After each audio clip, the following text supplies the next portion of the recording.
For a brief moment in the early 1990s, Sacramento ruled the football world, from almost bringing the Los Angeles Raiders to town to eventually becoming champions of the American football playing world. It was a fleeting, glorious moment for the city. If the Dallas Cowboys are America's team, then I guess that made Sacramento and the Surge the world's team for those 3 years between 1990 and 1992. Those that lived it wouldn't trade the memories for the world. The history of the Sacramento Surge is equal parts chaos and charm. They didn't simply win a national title in a national sports league. Their championship was international, spanning all longitudes and latitudes. This is when Sacramento ruled the football world. K. Stevenson, the Sacramento Surge, rules the world. We start in 1990. It is an interesting time in the history of Sacramento. Obviously, we have the wrong tape queued up there. A relatively unknown band called Nirvana plays a show at the Cattle Club. Gunther's celebrates its 50th year in town hawking ice cream scoops. And everyone is still really salty about Al Davis not bringing the Raiders and the National Football League to the River City, despite the fact the Sacramento City Council had unanimously approved a $50 million franchise fee, is basically free money for him, as well as a promise to build a brand new football stadium, Arco Park. Vagabond Al Davis may not be showing up, but locals were still exceptionally eager to land an NFL franchise. In fact, those in town were plotting and scheming behind the scenes on how they could potentially land an expansion franchise. After Davis backed out of his handshake deal with Kings owner Greg Lukenbill and city officials, there was a little known attempt by those in the city to try and buy the Tampa Bay Buccaneers. Nothing obviously happened, but people went with a cashier's check down to Florida to try to lure them to Sacktown. Sacramento had itself a case of football fever, and it was bad, yet no one was particularly interested in an NFL alternative, especially given how recent the USFL's flameout was in the minds of the public at this time. Despite that sentiment, a non-NFL franchise just sort of arrived. Those running the World League of American Football wanted a team in California. Like, they really wanted a team in California. Essentially, every city in the state that started with the letter S outside of San Francisco was sounded out about a potential WLAF franchise. San Jose, San Bernardino, and Sacramento were all touted as finalists for WLAF franchises in 1990, although none were actively campaigning for one. It was rumored the league's backup choices were Salinas, Susanville, and Shingle Springs. Okay, so I made that last bit up, but it does sound like it could potentially be true. I've always got the sneaking suspicion here that the NFL's plan was to pitch potential owners in Europe by showing them David Lee Roth's California Girls music video.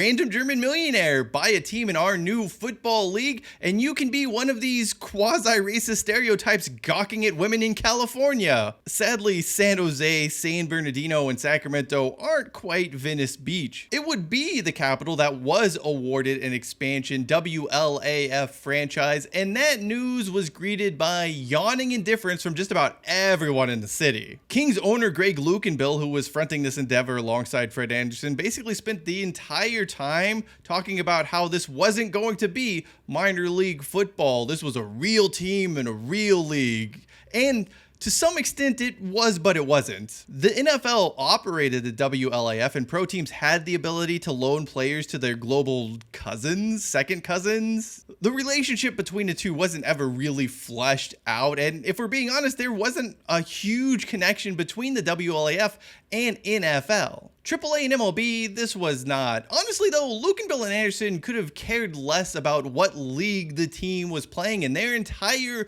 goal for this experiment was to keep the dream of that Arco Park football stadium alive. Either the Raiders would reverse course and want to come back to Sac, or they could land an expansion NFL franchise in 1993. A World League of American Football team kept that project alive. Neither Arco Park or an NFL team would find their way to Sacramento, and if we're being quite honest, the WLAF barely made it. With 5 months before the 1991 season slated to kick off, none of the teams had paid their expansion fees, and several ownership groups, including Sacramento's, still weren't all of that sure on the whole thing. Apparently, someone had a conversation with Anderson as all of this was going down, because he changes his tune rather remarkably in a short time span. In the same month he claimed to be cooling on the entire project, he then stumps up the cash for the franchise and calls the WLAF credible. Around the same time, the owner is asked what this new football team would potentially be named, and he utters this absolutely preposterous statement. "I want a name that ties in with Sacramento history. My first thought was 49ers, but I guess that's taken." You guess that name is taken? You guessed the name of the team right down the road from you in San Francisco, and who has spent the entire 1980s winning Super Bowl after Super Bowl, has taken the name of what you want this proposed franchise to be. Also, how is that your first thought on a potential name for your football team? The situation gets even more comical because Anderson just picks a bunch of team names, all of which were copyrighted. Those running the WLAF, desperate to get this process over and done with because the league is kicking off in 4 months and tired of Anderson's totally uncreative team name suggestions, gives the Sacramento's front office a list of names they can choose from. So if you're ever wondering why Sacramento was called the Surge, there you go. No meaning, no story behind it. It was literally just a team name on a list that was picked. And as for the moniker itself, it may have grown on people over time and is fondly remembered today, but at the time, well, it went over like a fart in church. I once played on a Foothill Farms youth soccer club called the Escargot, so names can always be worse. It's a sliding scale. Next up for the Surge was hiring someone to lead this franchise on the field. That would lead to maybe even a more curious decision. Case Stevenson was tabbed to be the team's head coach. He had been selling real estate in Pensacola, Florida for several years after flaming out of the NFL. His doomed stint in charge of the Buffalo Bills saw him go 8-8, 2-14, and then 0-4 before being fired in 1985. In fact, his only real claim to fame as head coach of the Buffalo Bills was changing the team's helmets from white to red. The fact he'd been out of football for almost 5 years at this point tells you all you need to know about Stevenson's status in the world of football. There were other notable names on the staff as well. Sacramento special teams coordinator would be Jim Haslett, who of course goes on to become New Orleans Saints head coach. Former Iowa State head coach Jim Kreiner was also on the Surge staff. He'd been fired in 1986 for having the audacity to feed recruits and drive them around Ames. The franchise also signed Ronnie Lott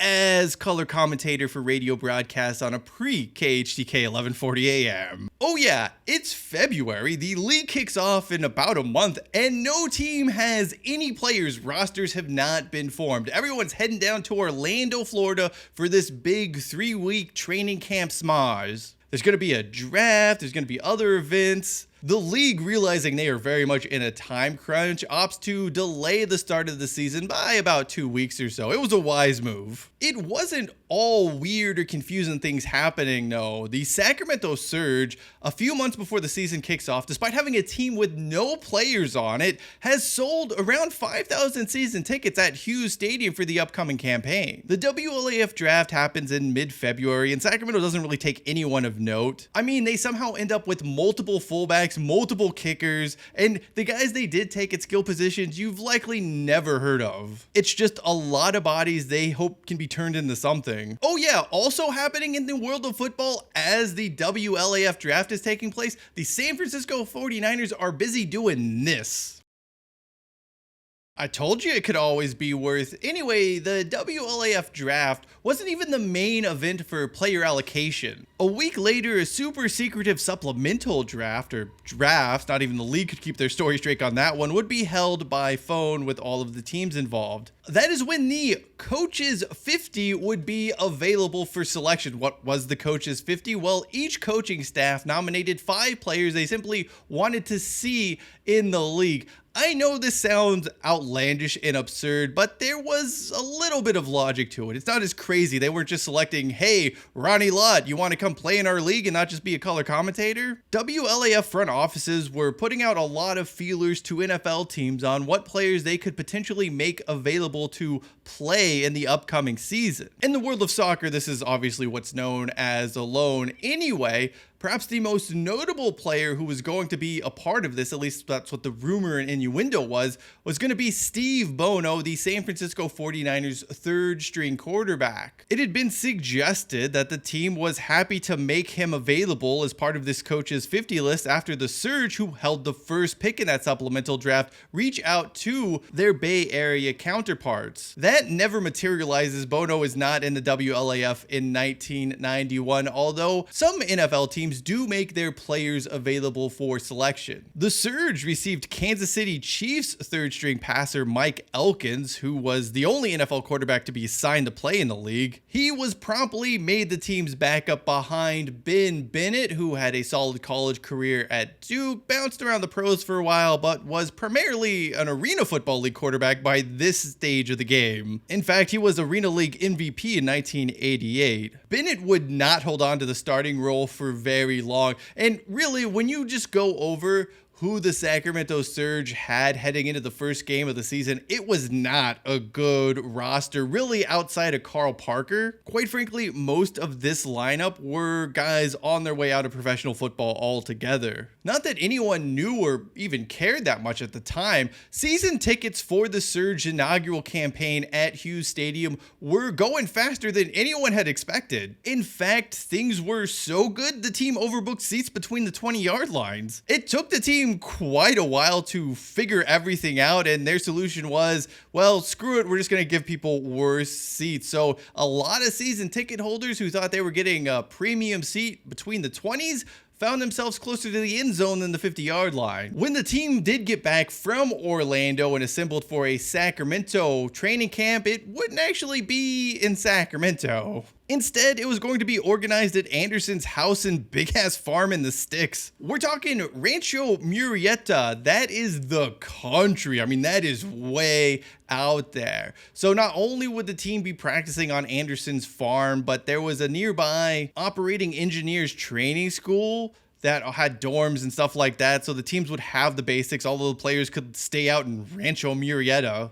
There would end up being a hitch with this setup. The newly created football fields on Anderson's farm couldn't withstand the torrential downpours and heavy rains the Central Valley was experiencing at the time. Several days early on in training camp, the team had to lug some 90 miles to Diablo Valley College in the East Bay because they had a turf field available. Seriously, there were days when the team would have to travel 3 hours in total just to practice, for the simple fact Anderson just wanted to have training camp on his sod farm in Rancho Murrieta and not rent out facilities somewhere in the greater Sacramento area. Despite some of these hiccups, Sacramento was genuinely excited for this football team of players no one had really heard of participating in a league that no one knew anything about. Before the first game, 800 plus people attended a Sacramento Surge kickoff breakfast event at the Red Lion Inn where tickets went for $15 a pop. Good crowds would turn up for other meet and greet events with the Surge in the build-up to the team's kickoff on March 23rd. Surge officials were also extremely mindful of the impact the Kings home game on that very Saturday would have. To alleviate potential issues caused by that, they arranged a shuttle bus that would allow fans to park at Arco and take a shuttle to and from the Surge game. Here in Sacramento.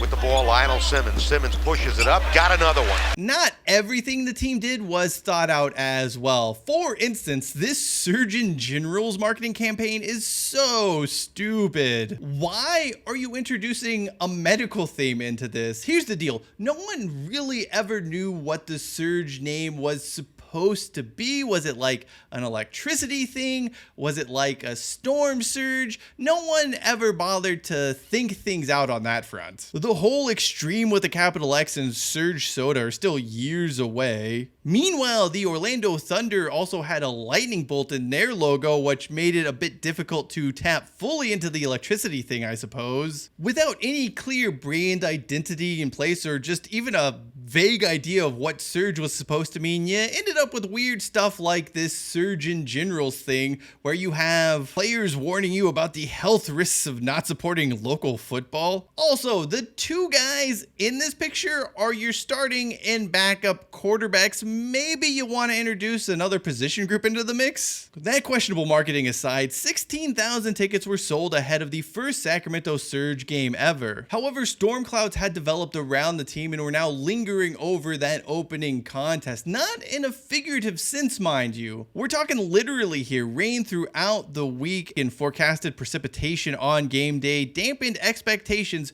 for that very first WLAF game in Sacramento. That, though, is a story best saved for the next installment of our series, where we'll look at the home opener and that entire first year of the Sacramento Surge in the World League of American Football. It wasn't a minor league football operation, but it also probably wasn't quite ready for its call up to the majors just yet anyway. Thank you for watching this video. I'm Shine Hollis. This is The Touchback. We'll see you for part 2 on this history of the Sacramento Surge next time, and as always, hashtag take it out to the 25.